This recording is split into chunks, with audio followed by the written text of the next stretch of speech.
आज हम जो श्लोक पढ़ रहे हैं उसका वसीयत अभी तक चालू है। राजा मलय ध्वज, राजा मलय ध्वज का कितना सुंदर रूप में वर्णन हुआ है। राजा मलय ध्वज उनके नाम ही बता रहे, यानी वो मलय पर्वत में ही चंदन रहता है, चंदन होता है। चंदन किस तरह भगवान की सेवा में उपयोग होता है, उसी तरह राजा मलय ध्वज भी अपने दृढ़ भक्ति से यज्ञ तान तपस्या सब करके वो भक्ति में दृढ़ प्रतिज्ञ बन गया था। और उन्होंने कितना देवताओं का 100 वर्ष ने भौतिक दुनिया का 36,000 वर्ष तक उन्होंने तपस्या की। 36,000 वर्ष तपस्या करने के बाद में उनको शरीर क्या है, आत्मा क्या है, परमात्मा क्या है, उसका ज्ञान हो गया। इधर हम लोग प्रभुपाद जी तात्पर्य में बताए, सुंदर रूप से बता रहे हैं, बद्ध जीव, यानी हम लोग सब बद्ध जीव है। हमें ये भौतिक देह आत्मा परमात्मा का अंतर समझने का प्रयास में निराश हो जाते। आज तक हम लोग सब बद्ध जीव क्या कर रहे हैं, समझ रहे हैं शरीर ही आत्मा है। शरीर के लिए हम लोग खाना चाहिए, शरीर के लिए मैंने शरीर को तंदुरुस्त रहना, शरीर के, अरे उपवास करें तो आत्मा को तकलीफ होएगा, उपवास नहीं करना, शरीर के लिए खाओ पियो मस्त मौज करो। यानी इतने हम लोग अज्ञानी और मूर्ख है, शरीर को ही आत्मा मान के बैठे और शरीर के लिए हम लोग सब कुछ कर रहे। क्योंकि शरीर हम लोग को दिखता है ना, मगर आत्मा जो हमें दिखता नहीं, वो दिखता नहीं तो वो नहीं है समझ। मगर इधर कितने सुंदर रूप से एक ज्ञान, हाँ, भगवान का ये ज्ञान ही सच्चा ज्ञान है। इधर हम लोग मलय राजा मलय द्विज की आचरण से हम लोग समझते सच्चा ज्ञान क्या है। अभी हम लोग भौतिक दुनिया में है और क्या हम समझ रहे हैं, इंद्रिय तृप्ति, शरीर को भोग करना इंद्रिय तृप्ति है, जीवन का लक्ष्य मान के बैठे। पर शास्त्र में बता रहे, भगवत गीता हमें बता रहे, 13वां अध्याय में भगवत गीता में भगवान बताए, क्षेत्रज्ञ चापि माम विद्धि सर्व क्षेत्रेषु भारत सर्व क्षेत्र ज्ञानम यत्त ज्ञानम मतम। ये शरीर क्षेत्र है, ये शरीर क्षेत्र है, इस क्षेत्र को जानने वाला, इस क्षेत्र को जानने वाला कौन है, इसके बारे में जानो, क्षेत्रज्ञ, क्षेत्रज्ञ है, आत्मा है। और इधर इस श्लोक द्वारा इतना सुंदर रूप से प्रभुपाद जी ने तात्पर्य में लिखा है, आत्मा और परमात्मा, शरीर आत्मा और परमात्मा को कैसे हम लोग समझ सकते हैं। बड़े बड़े बौद्ध दर्शन और मायावादी शंकर दर्शन, वो लोग भी आत्मा और परमात्मा के बारे में समझ ही नहीं आ रहा, समझ ही नहीं पाया वो लोग। इधर बौद्ध दर्शन का हम लोग मिलता है, बौद्ध दर्शन का उपदेश में क्या है, अ? शरीर का अंत होने पर, ये शरीर मृत्यु होने पर, शरीर का अंत होने पर दूसरा कुछ नहीं, सब शून्य हो गया, यानी निर्वाण, यानी आगे कुछ नहीं, वो मृत्यु होने के बाद उनका शून्य हो गया। और इधर शंकर मत वाले क्या बोल रहे हैं, शंकर मत वाले बोल रहे हैं मृत्यु होने के बाद ये जो आत्मा है और परमात्मा एक हो गया, आत्मा और परमात्मा में एक हो गया करके। मगर इधर शास्त्र में हमें बता रहे, इधर भगवान भगवत गीता में बताए, क्षेत्र और क्षेत्रज्ञ, क्षेत्र ने शरीर है, क्षेत्रज्ञ ने आत्मा है। ये ज्ञान होना जरूरी है। ये शरीर क्या होता है, क्षण क्षण में बदलते वो नाश हो जाते हैं, और जो क्षेत्रज्ञ आत्मा वो हमेशा शाश्वत है, भगवान का जो अंश है, सनातन अंश है, इसके लिए वो शाश्वत है। ये मायावादी और बौद्ध मत वाले इसको समझते नहीं। जब भी हम लोग एक हरा वृक्ष देखते हैं, हम लोग हरा वृक्ष में कितने सारे, वृक्ष के अंदर कितने सारे पक्षियां बैठे सकते, मगर हम लोग दूर से सिर्फ क्या देख रहे हैं, वृक्ष को ही देखे। उसका पेड़ के वृक्ष के नजदीक जाएगा तो हमें मालूम पड़ता है इसमें दो पक्षी बैठा है, एक हरा पक्षी देख रहा है और दूसरा हरा पक्षी इधर उधर ब्रांच में उड़ के वो फल खा रहे, ये फल खा रहे, खा रहे करके। हाँ, मगर ये श्वेताश्वतर उपनिषद में इसका सुंदर रूप से वर्णन मिला है। जो इधर उधर जाके फल को चख रहा है, वो क्या है? जीवात्मा है, जीव है। इधर सुख मिलेगा, ये फल खट्टा है, ये फल मीठा है, वो चक्र है। और दूसरा के बाजू में बैठा है परमात्मा। परमात्मा साक्षी रूप में देख रहा है, ये क्या कर रहा है, ये क्या कर रहे हैं। हाँ? कभी मेरे वो मुंह के देखेगा करके वो देख साक्षी बन के बैठा है, मगर जीवात्मा क्या इतने भोगने में आसक्त है, और भोग रहा है। इधर हम लोग देख सकते हैं, ये जो जीवात्मा और परमात्मा के में क्या हम लोग समझ सकते हैं। जीवात्मा जो है सिर्फ हमारा शरीर का ज्ञाता है। शरीर में हमें कुछ पाँव में काटा टोचा तो हमें महसूस होता है, शरीर में कुछ तकलीफ होता है तो महसूस होता है, अपने शरीर का ज्ञाता है, वो सिर्फ शरीर का ज्ञाता है। पर जो परमात्मा है, पूरा ब्रह्मांड के सब 84 लाख योनिया सभी के अंदर स्थित होने के बाद सबके बारे में भगवान जानता है। अणु रेणु तृण काष्ठ के अंदर भी भगवान वास है ना। ये जो मायावादी लोग और बौद्ध मत वाले ये लोग समझते नहीं, भगवान पूर्ण है। पूर्ण से कितने पूर्ण निकलने पर भी वो पूर्ण रहता है, मगर पूर्ण से पूर्ण मादाय पूर्ण में वशिष्यते, ये ईशोपनिषद का ज्ञान ये लोग समझते नहीं। इधर भगवान मायावादी क्या बोल रहे हैं, भगवान अलग अलग अलग अलग शक्तियों द्वारा सब जगह बिखर गए, इसके लिए भगवान का आकार नहीं है, भगवान को रूप नहीं है, भगवान खाते नहीं है, भगवान पीते नहीं है, भगवान निराकार बता रहे। मगर इधर शास्त्र में सभी सभी उपनिषद श्वेताश्वत और उपनिषद में अलग अलग शास्त्र में पूरा इसके आत्मा के बारे में, परमात्मा के बारे में, परमात्मा सच्चिदानंद विग्रह, उनका कितना सुंदर विग्रह है, वो सच्चिद आनंद है। और सब कुछ भगवान को भोग लगाए तो वो स्वीकार करते हैं।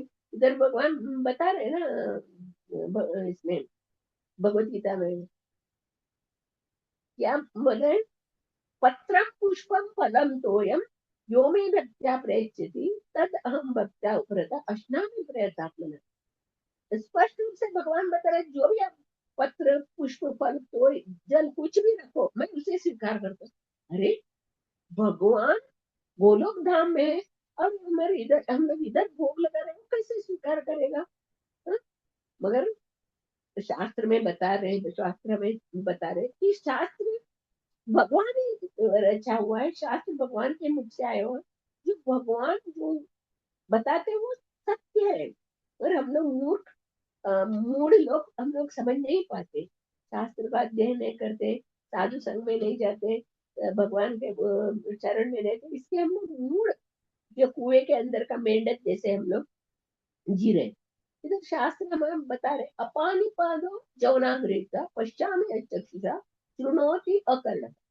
भगवान को आंख नहीं है और भगवान सब कुछ देखते हैं, भगवान को हाथ नहीं है, भगवान सब कुछ स्वीकार करते हैं, भगवान को कान नहीं है, भगवान सब कुछ सुनते हैं। इस शास्त्र में बताया हुआ है, मगर हम लोग इस पर विश्वास नहीं करते। तो जब भी हम लोग, हमारे जैसे भगवान का इंद्रिया नहीं है ना, हम लोगों का इंद्रिया क्या है, कि शरीर हमारा इंद्रिया जीव्य नहीं है, हमारा इंद्रिया दूषित पदार्थों से बना हुआ, जड़ तत्व से बना हुआ हमारा ये शरीर है। पर भगवान का शरीर दिव्य है, भगवान का एक एक अंग, भगवान का एक एक शक्ति में इतना ताकत है। हम लोग देख सकते हैं ना, भगवान कितने सारे जगह में व्याप्त है, उनका एक एक शक्ति से हम लोग को कितने शक्ति मिलता है हमें। तो सूर्य का प्रकाश, और सूर्य उधर आकाश में एक जगह सूर्य स्थित है, मगर उसका प्रकाश पूरा ब्रह्मांड में विस्तरित है। उस सूर्य प्रकाश के द्वारा हमें कितना एनर्जी मिलता है, हमें कितना ताकत मिलता है, हम कैसे उठ के हमारा जीवन चर्या शुरू करते। हवा, पानी, ये सब जो भगवान का ये अंश है, इसको देखने से हमें मालूम पड़ना चाहिए भगवान सर्वत्र व्याप्त है।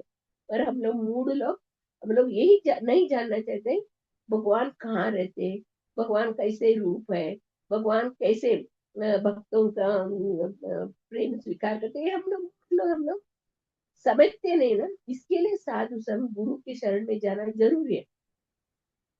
चैतन्य महाप्रभु अपने इसमें प्रकाश वैभव प्रकाश लीला करते हैं अपने भक्तों के साथ।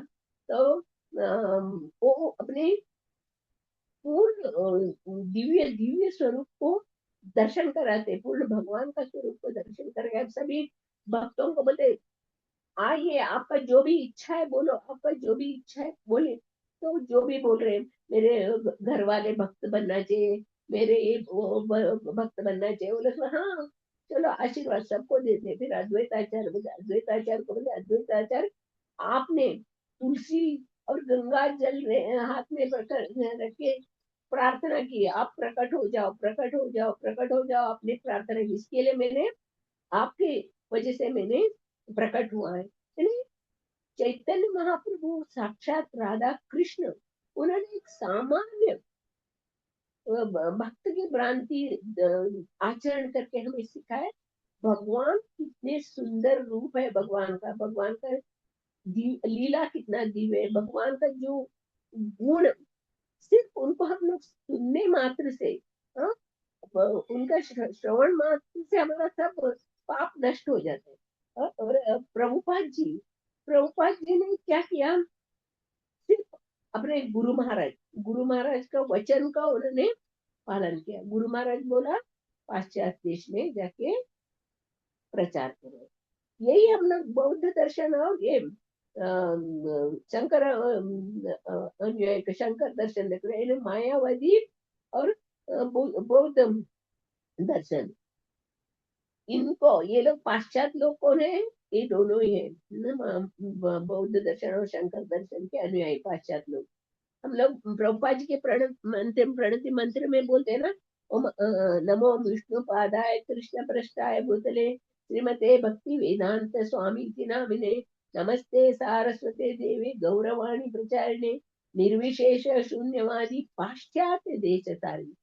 ये निर्विशेष और शून्यवादी जो लोग हैं पाश्चात्य देश वाले, उनको प्रचार करना है। उनको प्रचार करने के लिए उन्होंने अपने गुरु के आज्ञा को पालन करने के लिए इतने 70 वर्ष की उम्र में उन्होंने पाश्चात्य देश में जो निर्विशेषवादी जो लोग थे, बौद्धवादी निर्विशेष, उन लोगों को सबको सिर्फ हरे कृष्ण महामंत्र का दिव्य शिक्षा दे के आज वो पूरा विश्व भर में हरे कृष्ण का नाम का प्रचार करें। भगवान और भगवान के नाम में अंतर नहीं है। भगवान का नाम वो बोलते ना, जब रामायण में हम लोग देखते जो लंका में सेतु बनाते हो, ये लोग हनुमान और वानर लोग पत्थर उठा के उसके ऊपर राम लिख के पत्थर फेंकते समुद्र में, तो पत्थर तैर रहे हैं। भगवान से भगवान का नाम श्रेष्ठ है, ये हम लोग को मालूम है। भगवान का नाम, तो भगवान से भगवान का नाम श्रेष्ठ है। भगवान ने बार बार हम लोग को बता रहे, मनुष्य जीवन मिला है, हाँ, ये सभी 84 लाख योनि में से सबसे सबसे श्रेष्ठ पूर्ण विकसित चेतना वाला ये मनुष्य शरीर है।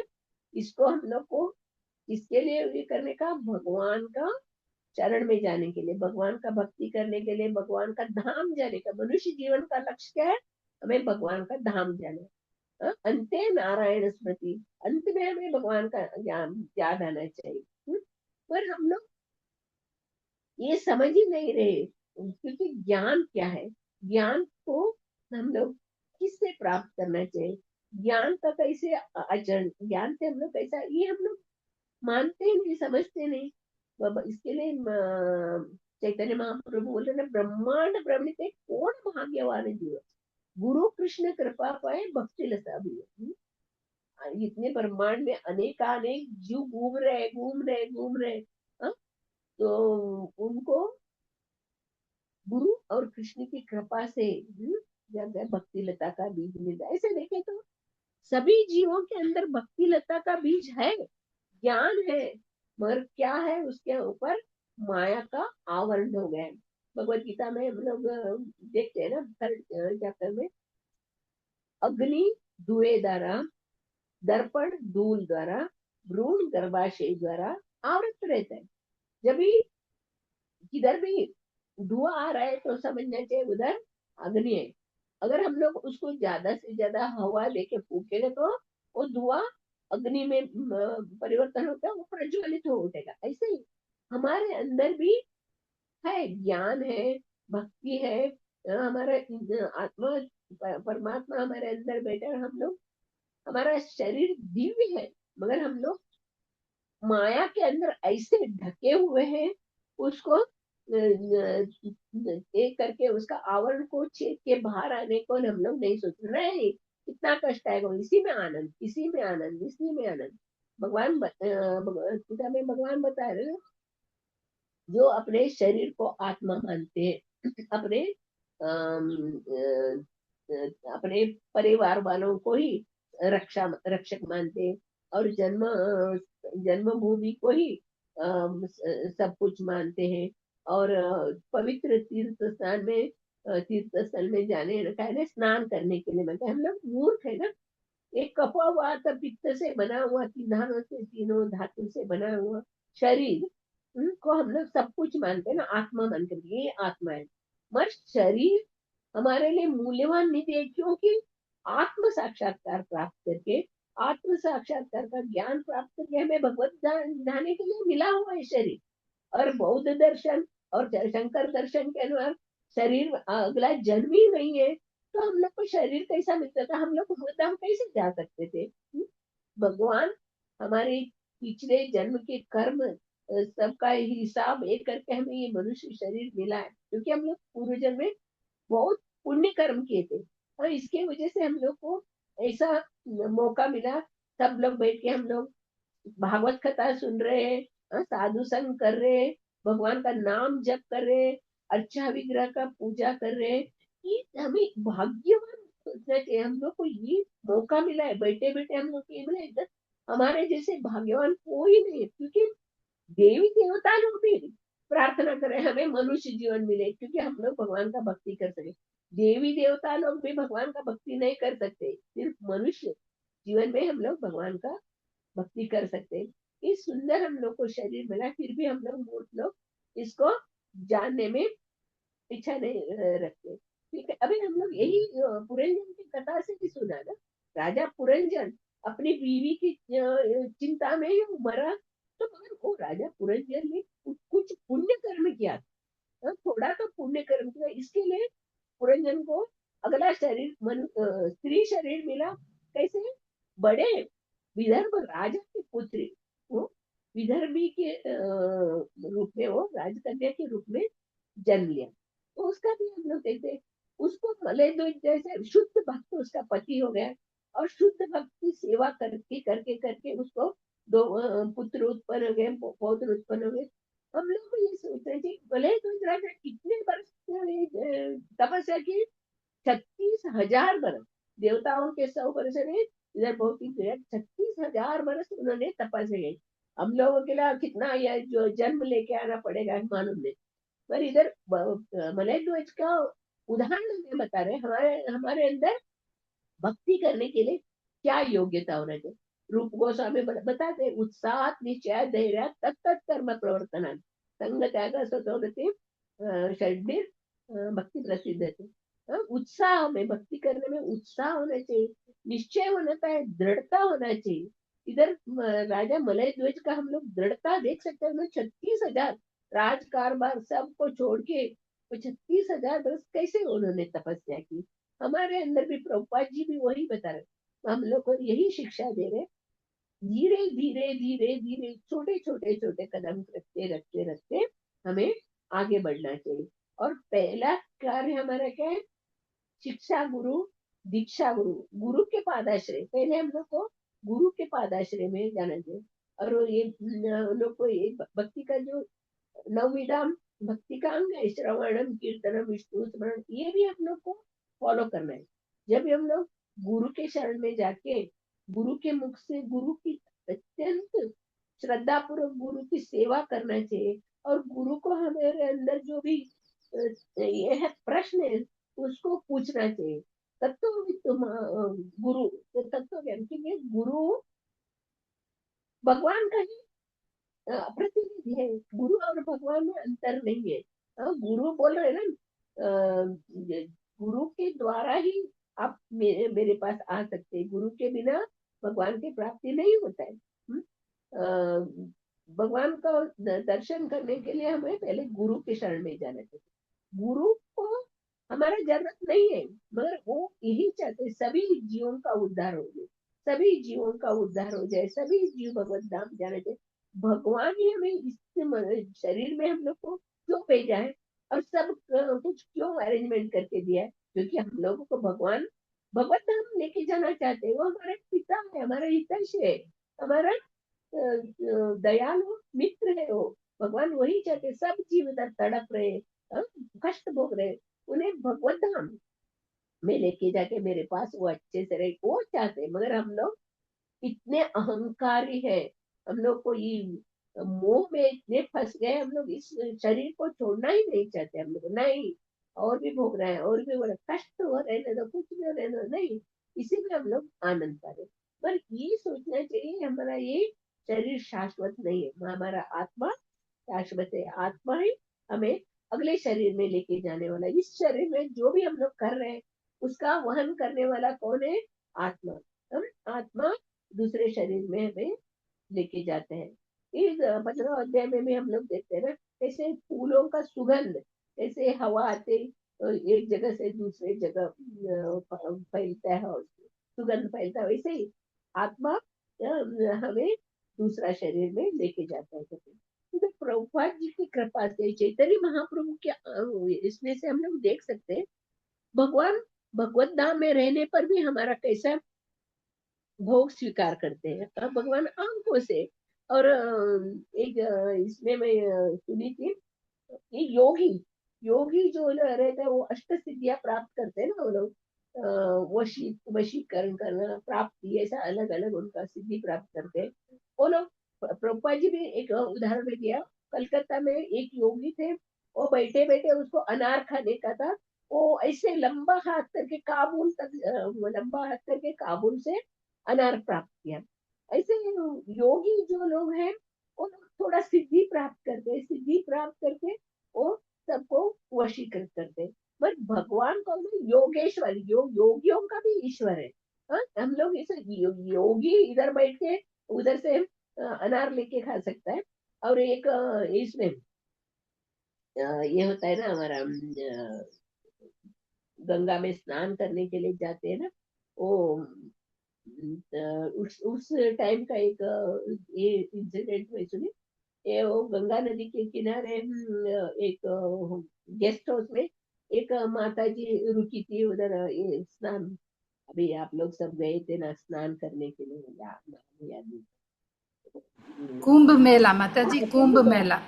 कुंभ मेला, कुंभ मेला, हाँ कुंभ मेला स्नान के लिए गए थे। वो एक औरत वो गंगा नदी के किनारे गेस्ट हाउस में रुकी थी।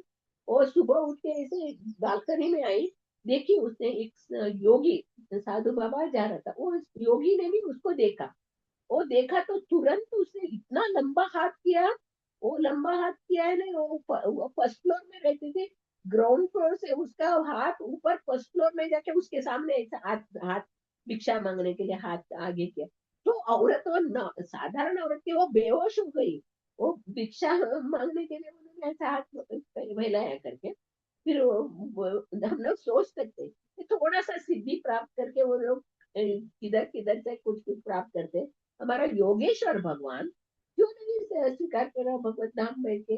जो भी हम लोग इधर अर्पण करते हैं उनको आंख से स्वीकार करते हैं, भगवान सब भोग स्वीकार करते हैं। जब भी हम लोग इसके कहानी सुनते हैं,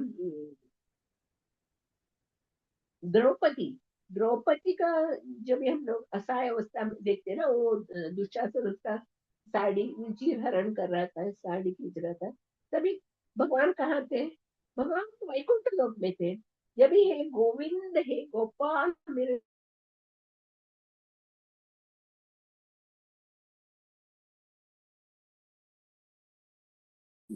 पानी के अंदर मगरमच्छ का पकड़ा था, तो गजेंद्र हताश होकर एक कमल फूल फेंक के भगवान मेरे रक्षा करो, जब भगवान दौड़ के आते, ये प्रत्यक्ष रूप से भगवान का दर्शन हो रहा है हम लोग को, फिर भी हम लोग इतने मायावादी बहुत दर्शन वाले नहीं। हम लोग मरने के बाद भगवान हो जाते हैं हम लोग। भगवान आप भी नारायण हो, हम भी नारायण हो, नमो नारायण नमो नारायण। हम लोग भगवान कैसे हो सकते हैं? भगवान और हमारे अंदर का अंतर ही वो लोग समझ सकते हैं। भगवान पूर्ण है, सच्चिदानंद विग्रह है, अनादिरादिर गोविंद है। और हम कौन है? हम लोग एक अणु अणु कण है।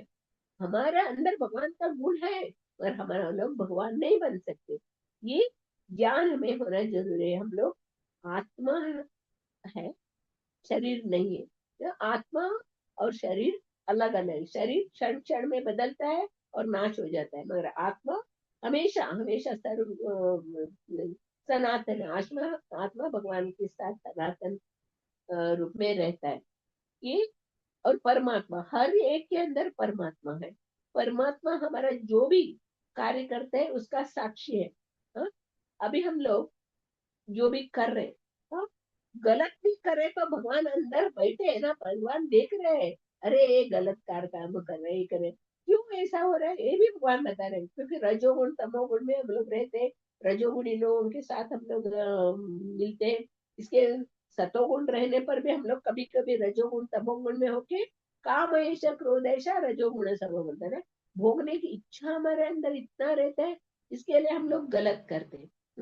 ये भी भगवान देता है। और सभी जगह ये है, हम लोग सीसीटीवी जैसे सिग्नल पे कैसे ट्रैफिक पुलिस वाले सिग्नल में सीसी कैमरा रखता है, ऐसे सब जगह भगवान ने अपने अष्ट दिक्पाल दिग्गज सभी को रखा है। और सब लोग हमेशा हम लोग जो इच्छा करें तथास्तु, जो ये करें तथास्तु तथास्तु बोलते रहते हैं। इसके लिए हमारे बोलते कभी भी अपशब्द मुंह में नहीं आना चाहिए, कभी भी गलत बात नहीं करना चाहिए, हमेशा भगवान का नाम। क्योंकि दिक्पालक लोग तथास्तु तथास्तु बोलते रहते, हम लोग को बचपन में सिखाते कभी अच्छे बात करो, मुंह से अच्छा ये करो, गलत ये करने का नहीं करके हम लोग को बचपन में हम लोग सीखते थे। अभी हम लोग को मालूम पड़ता है सच्ची ये शरीर क्या है? क्षेत्र है। शरीर है, इसके लिए हम लोग भगवान की भक्ति कर सकते हैं। शरीर सिर्फ शरीर है ना, ये जड़ तत्व से बना है। अग्नि जल वायु आकाश पृथ्वी ये जड़ तत्व से बना है। ये जड़ तत्व से बना है, ये कुछ नहीं करेगा। इसके साथ हमें क्या चाहिए? आत्मा चाहिए। आत्मा और शरीर और बुद्धि मन, ये सब सब सब हमारे शरीर को चलाने वाले हैं। हम लोग देखते हैं ना, आत्मा शरीर के अंदर बैठा हुआ रहता है, और मन और इंद्रियां दोनों, इंद्रियां क्या करते हैं? सोचते हैं आज ये अच्छा है, ये करना है, आज मंदिर जाना है, या करना है, ऐसा ऐसा है। फिर मन भी होता है हाँ चलो चलो जाएगी। बुद्धि बोलते हैं हाँ। बुद्धि को अपना मित्र बना के रखे तो बुद्धि हम लोग जो बोले वैसे करेंगे। और वही बुद्धि हमारा शत्रु बन जाए तो हम लोग कितने अच्छे कार्य करने के लिए गए, नहीं अभी टाइम नहीं, बाद में करेंगे। इतना हम लोग बोलते हैं, भगवान से प्रार्थना करते हैं, भगवान हमें सेवा दे दो। हरे कृष्णा कृष्णा कृष्णा हरे हरे, हरे राम राम राम हरे हरे। इस महामंत्र का आरती है। राधा रानी हमें भगवान की सेवा में लगाओ, हमें भगवान की कृपा प्राप्त करना है, भगवान की सेवा में लगाओ। मगर भगवान जब भी हमें सेवा देते हैं तो अरे अभी मुझे टाइम नहीं है, अभी मैं नहीं आ सकता हूँ, मैं अभी कर नहीं सकता हूँ, क्योंकि ये हमारा दुर्बुद्धि है। हमारा बुद्धि को हम लोग अच्छे कार्य में, मन को हम लोग अच्छे कार्य में लगाना है। इसके लिए भगवान बताइए बचपन से ये ट्रेनिंग करना चाहिए। प्रहलाद महाराज हमें शिक्षा दे रहे हैं 5 बरस से बच्चों को भक्ति में लाना चाहिए। और वर्णाश्रम धर्म से भी हम लोग सीख सकते हैं। वर्णाश्रम में ब्रह्मचारी आश्रम में किस तरह हमें गुरु गुरु की पत्नी की सेवा करना, कैसे सब की सेवा करना, ये हम लोग ब्रह्मचारी आश्रम में सीखते हैं। इसके उसके बाद ब्रह्मचर्य आश्रम के बाद गृहस्थ आश्रम में आते। गृहस्थ आश्रम में जो ब्रह्मचार्य आश्रम में जो हम लोग सीखा है उसी तरीका से हम लोग गृहस्थ आश्रम में भी रहते हैं। गृहस्थ बन के रहते हैं, गृह मेधी बन के नहीं। उसके बाद 50 बरस के बाद वानप्रस्थ आश्रम, बच्चों बहू बेटों को सब सौंप के सब यात्रा करते हैं। उसके बाद संन्यास आश्रम। ये जो नियम हम लोग को दिया है, भगवान खुद ये नियम हमें दिया है। ये मनुष्य होने के बाद हम लोग कोई नियमों को फॉलो करना चाहिए। मनु संहिता में भी मनु महाराज ने दिया है, मनु संहिता में। और भगवान वेद शास्त्र उपनिषद द्वारा हम लोग को यही शिक्षा दे रहे। हाँ? भगवान के शरण में जाओ, नित्य कर्म करो, नित्य सेवा करो, नित्य भगवान का धाम करो। और पिछले श्लोक में हम लोगों ने पढ़ा क्या करना है ना, श्री कृष्ण का अभिमत पुष्टि होती, कृष्ण चेतना प्राप्त करना तथा कृष्ण ही सब कुछ है, इस विचार में स्थिर रहना और तथा कृष्ण की सेवा करना, ये सिद्धि अवस्था का लक्षण है। कृष्ण चेतना प्राप्त कर रहे ने भगवान की भक्ति करना, हरे कृष्ण कृष्ण कृष्ण हरे हरे, हरे राम राम राम हरे हरे का जप करना। और भगवान कृष्ण ही सब कुछ है, तो कृष्ण के अलावा हमारा कोई न। जो बुद्धिमान है वो समझ लेता है कि स्थावर जंगम ना देखी, जो देखी देखी तार मूर्ति सर्वत्र होय। यानी चैतन्य महाप्रभु बोलते हैं, जो शुद्ध भक्ति में लगाए ने साधु संत हो, सब स्थावर जंगम में, पहाड़ पेड़ वृक्ष सभी के अंदर भगवान का दर्शन देख करते, सभी को अंदर भगवान का वास देखते। जैसे इस ब्रह्म संहिता में भी ब्रह्मा जी बताते हैं ना, जिसके आंखों में प्रेम जनक प्रेम रूपी अंजन लगाए, वो सर्वत्र भगवान का दर्शन करता है, सभी के जीव के अंदर भगवान दिखता है। और भगवान सभी के रक्षा करने का वो दृश्य देखता है। इधर मलय ध्वज 36,000 वर्ष तपस्या करके उन्होंने यही ज्ञान प्राप्त किया, ये शरीर अलग है, आत्मा अलग है, और शरीर नाशवान है, आत्मा शाश्वत। आत्मा सिर्फ जीवात्मा सिर्फ अपना शरीर का ही ज्ञान रखता है, पर परमात्मा सभी ब्रह्मांड के बारे में सभी जीवों का भूत वर्तमान भविष्य जानने वाला भगवान है, और परमात्मा है, सभी के अंदर रहता है। ये ज्ञान को राजा मलय ध्वज ने प्राप्त किया। इससे इधर बताया है हम लोग